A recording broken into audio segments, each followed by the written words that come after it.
नमस्ते दोस्तों, स्वागत है आपका आपके अपने YouTube चैनल अप्रेंटिस गुरुजी पर।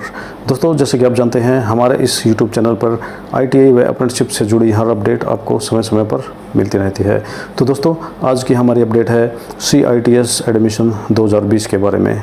दोस्तों, CITS यानी क्राफ्ट्समैन इंस्ट्रक्टर ट्रेनिंग स्कीम। दोस्तों, यहाँ पर मैं आपको बता दूँ कि किसी भी ITI में टीचर लगने के लिए आपको CITS का कोर्स करना अनिवार्य होता है। दोस्तों, ITI में जो टीचिंग फैकल्टी होती है उसको इंस्ट्रक्टर कह के बुलाया जाता है। दोस्तों, इंस्ट्रक्टर लगने के लिए आपके पास ITI के साथ साथ CITS कोर्स करना भी अनिवार्य होता है। दोस्तों, ये कोर्स ITI के बाद 1 साल में उत्तीर्ण किया जाता है।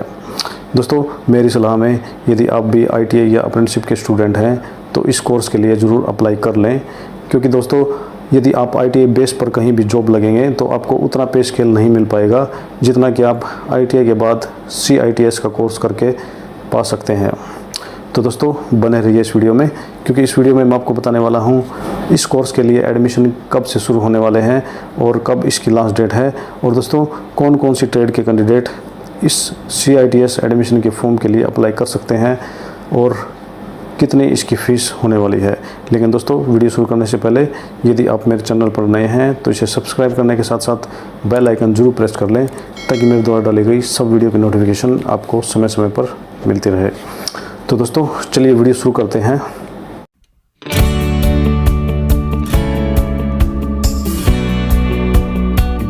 दोस्तों, इस वीडियो के द्वारा आपकी CITS एडमिशन 2020 के बारे में सारी क्वेरीज दूर होने वाली हैं। दोस्तों, आपको बने रहना है इस वीडियो के अंत तक। तो दोस्तों, सबसे पहले हम बात करते हैं all India common entrance test की। दोस्तों, CITS में एडमिशन के लिए एक all India common entrance test होता है, जिसको अपीयर करके ही आप CITS में एडमिशन ले सकते हैं। तो दोस्तों, इसके लिए आपको इस लिंक पर जाना होगा। इस लिंक पर क्लिक करके अपना एप्लीकेशन फॉर्म भर सकते हैं। दोस्तों, यहाँ पर क्राफ्ट्समैन इंस्ट्रक्टर ट्रेनिंग कोर्स का जो एग्जामिनेशन सिस्टम है उसके बारे में बताया गया है। दोस्तों, ये एग्जामिनेशन सिस्टम ITI की तरह एनुअल एग्जामिनेशन की तरह ही होता है। जैसे दोस्तों ITI में साल में 1 बार एग्ज़ाम होते हैं, उसी तरह CITS में भी साल में 1 बार एग्ज़ाम होने वाले हैं। दोस्तों, उसके पश्चात ड्यूरेशन दी गई है। तो दोस्तों, अगस्त 2020 से जुलाई 2021 तक का ये सेशन होने वाला है। दोस्तों, अब बात करते हैं कि ये रजिस्ट्रेशन अब कब शुरू होने वाले हैं। तो दोस्तों, 15/6/2020 से 27/6/2020 तक का समय आपको मिलने वाला है इन फॉर्म के रजिस्ट्रेशन के लिए। दोस्तों, 27 तारीख को 5 बजे तक आप इन फॉर्म के लिए अप्लाई कर सकते हैं। दोस्तों, उसके पश्चात date of all India common entrance test की तारीख यहाँ पर दी गई है। तो दोस्तों, 19 और 20 जुलाई को ये टेस्ट होने वाले हैं। तो दोस्तों, अभी आपके पास लगभग 1 महीने का समय बचा हुआ है। दोस्तों, उसके पश्चात हम बात करते हैं एलिजिबिलिटी क्वालिफिकेशन, यानी आपकी क्या योग्यता रहनी चाहिए इस CITS के एडमिशन के लिए। तो दोस्तों, आपके पास NTC या NAC सर्टिफिकेट, NTC मतलब नेशनल ट्रेड सर्टिफिकेट, आपका जो ITI का NCVT का सर्टिफिकेट होता है उसको NTC सर्टिफिकेट बोलते हैं, या फिर NAC यानी नेशनल अप्रेंटिसशिप सर्टिफिकेट। यदि आपके पास या तो NCVT से ITI है या फिर अप्रेंटिसशिप का सर्टिफिकेट आपके पास है तो आप इसके लिए अप्लाई कर सकते हैं। दोस्तों, यदि आपके पास डिप्लोमा या डिग्री पॉलिटेक्निक का जो डिप्लोमा होता है या फिर BTech की जो डिग्री है वो है आपके पास है तो भी आप इसके लिए अप्लाई कर सकते हैं। दोस्तों, जो कैंडिडेट वो चाहे डिप्लोमा, डिग्री या फिर ITI या फिर अप्रेंटिसशिप का हो, वो फाइनल ईयर में है, यानी अभी जुलाई या अगस्त में उनके एग्ज़ाम होने वाले हैं, तो वो भी एज ए अपीयरिंग कैंडिडेट इसके लिए अप्लाई कर सकते हैं। दोस्तों, उसके पश्चात बोल्ड अक्षर में लिखा हुआ है SCVT and COE candidates are not eligible, यानी आप SCVT कैंडिडेट या फिर COE के कैंडिडेट हैं तो आप इसके लिए एलिजिबल नहीं हैं। दोस्तों, SCVT वाले कैंडिडेट्स के लिए मैं एक बात बताना चाहता हूँ। दोस्तों, SCVT वाले कैंडिडेट अप्रेंटिसशिप करके इस फॉर्म के लिए अप्लाई कर सकते हैं। दोस्तों, आप किसी भी डिपार्टमेंट में अपनी ITI कंप्लीट कर ले, उससे आपका जो SCVT का सर्टिफिकेट है वो NCVT सर्टिफिकेट में कन्वर्ट हो जाएगा, यानी आपको NCVT का अप्रेंटिसशिप का सर्टिफिकेट मिल जाएगा और आप भविष्य में इस फॉर्म के लिए अप्लाई कर सकते हैं। दोस्तों, उसके पश्चात हम बात करते हैं एज की। दोस्तों, यहाँ पर नो अपर एज लिमिट यहाँ पर दी गई है, यानी आपकी उम्र कितने भी है आप इसके लिए फॉर्म के लिए अप्लाई कर सकते हैं। दोस्तों उसके पश्चात हम बात करते हैं एंट्रेंस एग्जामिनेशन फ़ीस की। तो इस एग्ज़ाम फॉर्म की फ़ीस कितनी होने वाली है? तो दोस्तों 500 रुपये जनरल और अदर कैंडिडेट के, और 300 रुपये SC ST physically handicapped EVS और वुमेन कैंडिडेट के यहाँ पर होने वाले हैं। यानी दोस्तों यदि आप SC या BC कैटेगरी के हैं तो आप 500 रुपये आपके लगने वाले हैं, और आप SC ST PH EWS या वुमेन कैंडिडेट हैं तो आपको 300 रुपये भरने होंगे। दोस्तों इस फीस को आप online net banking, credit card या डेबिट कार्ड से भी कटवा सकते हैं। दोस्तों उसके पश्चात हम बात करते हैं AICTE एग्जामिनेशन पैटर्न की, यानी जो एग्ज़ाम रहेगा वो उसका पैटर्न क्या रहेगा।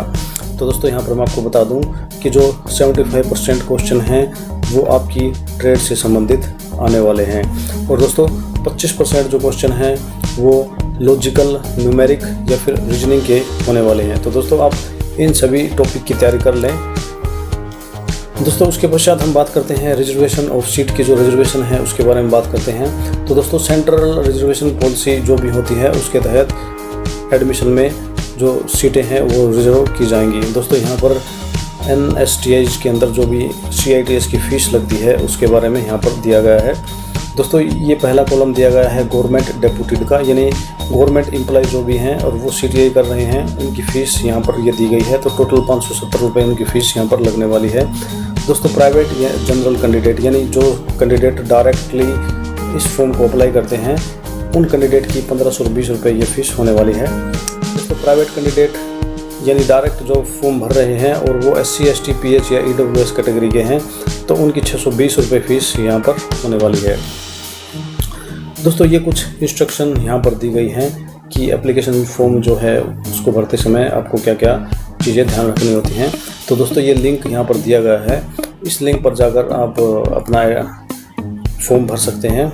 दोस्तों हॉल टिकट जो डाउनलोड होंगी वो 13/7/2020 से 18/7/2020 तक होंगी, और दोस्तों जो एप्लीकेशन फॉर्म लेने की लास्ट डेट है वो 27/6/2020 5 बजे तक रहेगी। दोस्तों इसमें आगे की इंस्ट्रक्शन में बताया गया है कि कैंडिडेट को समय समय पर इस वेबसाइट पर विजिट करते रहना है ताकि उसको लेटेस्ट इन्फॉर्मेशन एडमिशन से संबंधित मिलती रहे।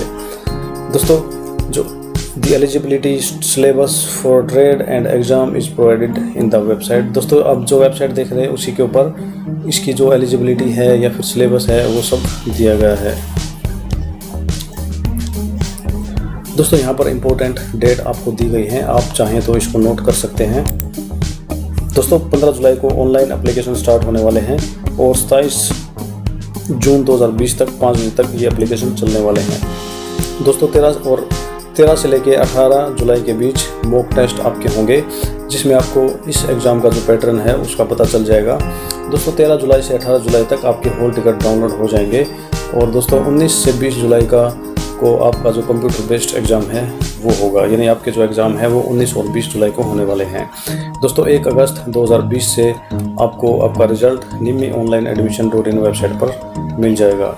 दोस्तों 5 अगस्त से 10 अगस्त तक पहली काउंसलिंग होगी, और 12 से 17 अगस्त तक दूसरी काउंसलिंग, और 19 से 24 अगस्त तक आपकी तीसरी काउंसलिंग होने वाली है।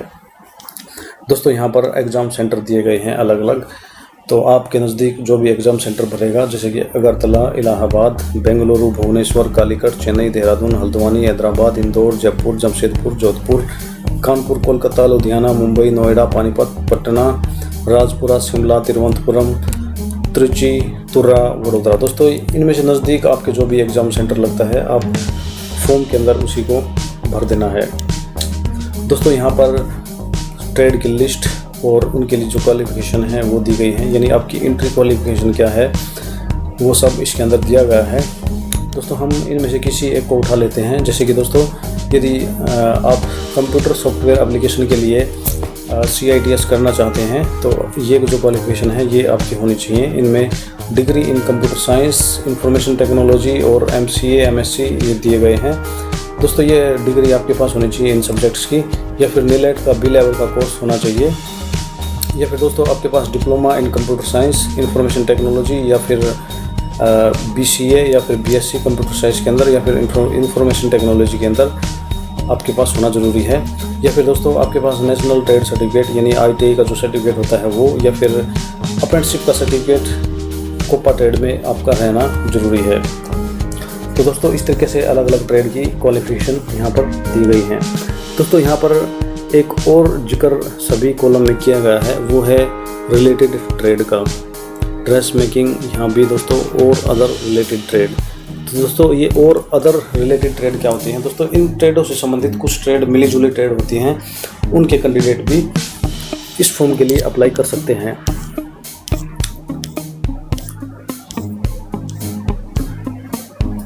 तो दोस्तों यहाँ पर रिलेटेड ट्रेड की सूची यहाँ पर दी गई है। दोस्तों यदि आप computer hardware and networking maintenance में CITS करना चाहते हैं तो इन ट्रेडों के कैंडिडेट इसके लिए एलिजिबल हैं। Information technology, information and communication technology maintenance, computer hardware and networking maintenance. दोस्तों मेरे पास कुछ क्वेरीज आती हैं, जैसे वायरमैन के जो कैंडिडेट होते हैं वो किस ट्रेड के लिए CITS का कोर्स कर सकते हैं। तो दोस्तों यहाँ पर दिया गया है इलेक्ट्रिशियन का जो CITS का कोर्स है उसके लिए या तो इलेक्ट्रिशियन का ट्रेड का होना ज़रूरी है या फिर वायरमैन ट्रेड का होना ज़रूरी है। दोस्तों एक और क्वेरी जो सबसे ज़्यादा आती है वो है इलेक्ट्रॉनिक मैकेनिक ट्रेड की। दोस्तों इलेक्ट्रॉनिक मैकेनिक जो ट्रेड है उसका CITS के लिए इलेक्ट्रॉनिक मैकेनिक के तो कैंडिडेट अप्लाई कर ही सकते हैं। उसके साथ साथ यदि आपके पास मैकेनिक कंज्यूमर इलेक्ट्रॉनिक अप्लायंस की ITI या NSE है तो आप इसके लिए अप्लाई कर सकते हैं, या फिर आपको TPS यानी टेक्नीशियन पावर इलेक्ट्रॉनिक सिस्टम से अगर आपने ITI कर रखी है तो आप भी इलेक्ट्रॉनिक मैकेनिक ट्रेड के लिए अप्लाई कर सकते हैं। तो दोस्तों इस तरीके से सभी ट्रेड्स की जो रिलेटेड ट्रेड हैं वो यहाँ पर दी गई हैं, यानी किस ट्रेड का कैंडिडेट किस ट्रेड पर CITS का कोर्स कर सकता है वो यहाँ पर दी गए हैं। दोस्तों उसके पश्चात यहाँ पर दी गई है list of NSTI and ITOTs, यानी जो भी NSTI हमारे देश में है और जो भी ITOTs हमारे देश में हैं उन सब का यहाँ पर सूची, उनका एड्रेस और उनका कॉन्टैक्ट नंबर यहाँ पर दिया गया है। दोस्तों यहाँ से आप नोट करके वहाँ कॉन्टैक्ट कर सकते हैं। दोस्तों यहाँ पर state government institute of training of ITOT दिए गए हैं, यानी दोस्तों कुछ स्टेट गवर्नमेंट के द्वारा भी ITOTs चालू कर दिए गए हैं, उनकी लिस्ट यहाँ पर आपको मिल जाएगी। दोस्तों इसी तरीके से प्राइवेट जो CITS के कोर्स होते हैं, प्राइवेट इंस्टीट्यूट हैं जो भी CITS के, उनकी सूची यहाँ पर आपको मिल जाएगी। दोस्तों यहाँ पर डिस्ट्रीब्यूशन ऑफ सीट दिया गया है, यानी किस NSTI में किस ट्रेड की कितनी कितनी सीटें हैं। तो यहाँ पर मैं आपको एक एग्जांपल बता देता हूँ। मैं देखना चाहता हूँ कारपेंटर ट्रेड की। तो कारपेंटर ट्रेड की NSTI चेन्नई में 100 सीटें हैं, और उसके पश्चात ये बीच में जो खाली आपको कॉलम दिखाई दे रहे हैं, यानी इनमें किसी में कारपेंटर ट्रेड की सीट नहीं है। उसके पश्चात आपको NSTI हावड़ा में 25 सीटें कारपेंटर की मिल जाएंगी। तो दोस्तों इस तरीके से आप आपकी ट्रेड की भी अलग अलग NSTI में सीटें देख सकते हैं कि किस NSTI में कितनी सीटें दी गई हैं। दोस्तों उसके पश्चात जो वुमेन, ये येलो कलर में आपको जो दिखाई दे रही हैं, ये सारी NSTI W यानी वुमेन के लिए हैं। तो आपकी भी इनमें से कोई ट्रेड है तो आप भी इनमें अपनी खाली सीटें देख सकते हैं कि किस NSTI में कितनी सीटें हैं। दोस्तों इसी तरीके से स्टेट गवर्नमेंट और जो प्राइवेट ITOTs हैं उनकी सीटें यहाँ पर दी गई हैं, आप आराम से देख सकते हैं। दोस्तों उसके पश्चात एमिनिटीज़ अवेलेबल का कॉलम यहाँ पर दिया गया है, यानी दोस्तों किस NSTI में कैंपस है और वहाँ पर कौन कौन सी सुविधाएं दी गई हैं और वो सुविधाएं वहाँ पर उपलब्ध हैं या नहीं हैं, उसके बारे में यहाँ पर बताया गया है। दोस्तों जैसे कि आप देख पा रहे हैं, name of institute NSTI Mumbai का हम जिक्र कर लेते हैं। तो यहाँ पर 200 सीटें हैं हॉस्टल के लिए, मेंस के लिए, लेकिन वुमेंस के लिए यहाँ पर कोई सीटें नहीं हैं। और यहाँ पर मैच की सुविधा आपको मिल जाएगी, वाईफाई की सुविधा आपको मिल जाएगी, बैंक ATM यहाँ पर आपको नहीं मिलने वाला है, कैंटीन आपको मिल जाएगा, लाइब्रेरी यहाँ पर मिल जाएगी, रिक्रिएशन हॉल यहाँ पर आपको मिल जाएगा, जिम खाना भी आपको यहाँ पर मिल जाएगा। तो दोस्तों इस तरीके से आप अलग अलग NSTI में दी गई सुविधाओं को यहाँ पर देख सकते हैं। तो दोस्तों ये था हमारा प्रोस्पेक्टस CITS एडमिशन 2020 का। तो दोस्तों मैं ऐसा करता हूँ कि आपको मेरा वीडियो पसंद आया होगा। अगर आपको मेरा वीडियो पसंद आया है तो कृपया से लाइक व शेयर जरूर करें, और चैनल पर नए हैं तो सब्सक्राइब करने के साथ साथ बेल आइकन जरूर प्रेस करें। दोस्तों आपकी कोई क्वेरी है तो आप मुझे कमेंट बॉक्स में लिखकर पूछ सकते हैं। आपकी हर क्वेरी का मेरे द्वारा समाधान करने की पूरी कोशिश की जाएगी। तो दोस्तों, आज की वीडियो में इतना ही। मिलते हैं अगले वीडियो में। तब तक के लिए वंदे मातरम, जय हिंद।